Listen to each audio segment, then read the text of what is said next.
We talk a fair bit in our culture about happiness, about how to find happiness, how to be happy. And this isn't a bad thing by any stretch of the imagination, but it's different, I would argue, than joy. Happiness tends to be about fleeting moments. It is something that may come or go depending on the circumstances. So, for example, I'm happy when my kids clean their room. Not so happy when they didn't do the dishes. You can be happy when you get a large pay raise at work. Something to celebrate. 6 months later, you may not be so happy when your car is broken down and you've had to pay a large amount for the repairs. Happiness comes and goes in moments, but joy is abiding.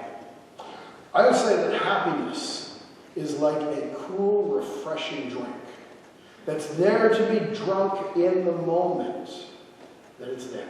It is there to be enjoyed, appreciated in the moment. But joy is more like a bucket that holds and stores that which refreshes us. Or maybe it's like a well that flows freely. Now there are varying degrees of joy. Sometimes joy may partially fill our bucket.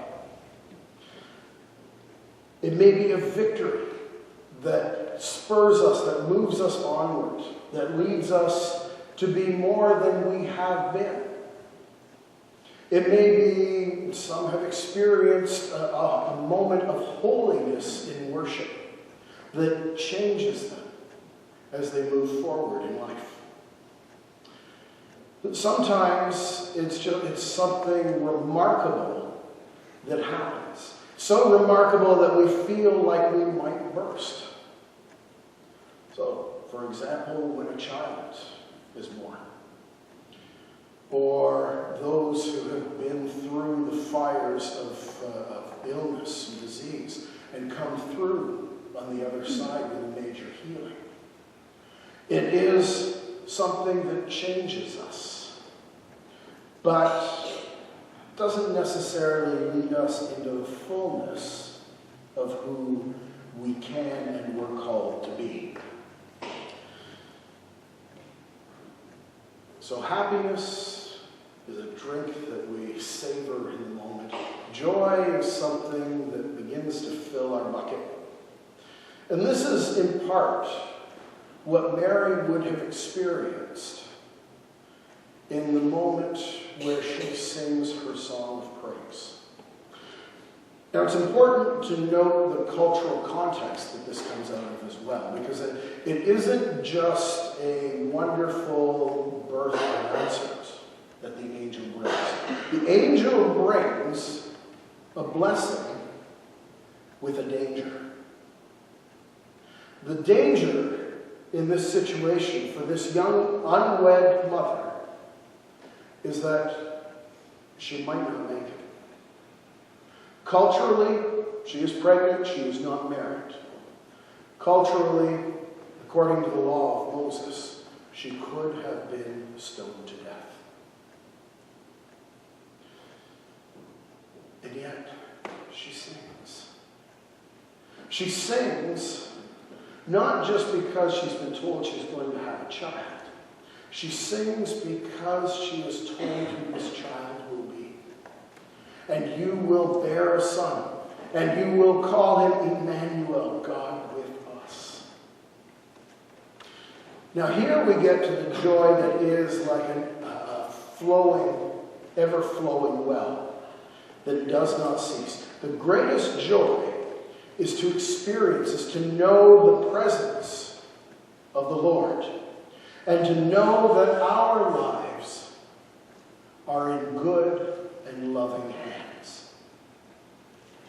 There is no joy beyond this. So this is what Jesus was talking about when he said in the Gospel of John, if you follow me, My joy will be in you, and your joy will be complete. Nehemiah says, the joy of the Lord is my strength. He doesn't mean that the joy in knowing the Lord is his strength. He means that the joy of God, God's joy, is placed upon him. And that is what spurs him. That is what moves him. That is what gives him strength. And when Jesus says, my joy will be in you and your joy will be complete, his joy is given to us. It is a gift poured into, it's that well that doesn't stop flowing. Poured into us. This is something that God wants for each and every person. For the almost 8 billion people upon the face of this earth today. And for the billions that have gone before. And for the however many more that may come after. This is God's hope for us. We were made to be God's delight. This is God's joy. We were made to live in relationship with the holy. And this fills the heart, the holy heart. And when we experience that, when we are open to that, it is powerful and potentially life-altering, life-changing. Now, Christmas is a really good time to talk about this. Because we are different at Christmas. We are different in the season up to Christmas time. We tend to be, by and large, right, there are exceptions to the rule, we tend to be more open to people. We tend to be more joyful. We tend to be more stressed, but that we tend to push aside for a time. At least until Boxing Day.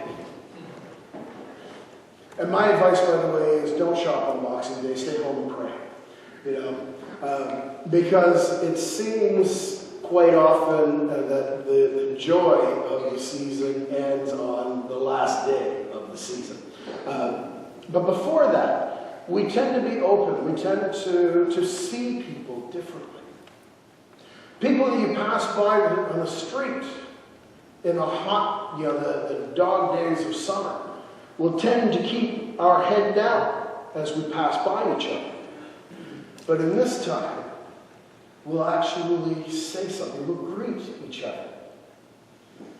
And by the way, let me say here, just a quick aside, it doesn't matter what the greeting is. Let's not get caught up in it has to be Merry Christmas or it has to be Happy Holidays. Just be nice to each other. Say something kind to each other as you pass by the street. That's what's important. So we tend to be more open within this season to the potential of joy, to the potential of hope, to the potential of stronger relationships, to the potential of God's presence with us. And we are open to it in ways that we don't tend to be through the rest of the year.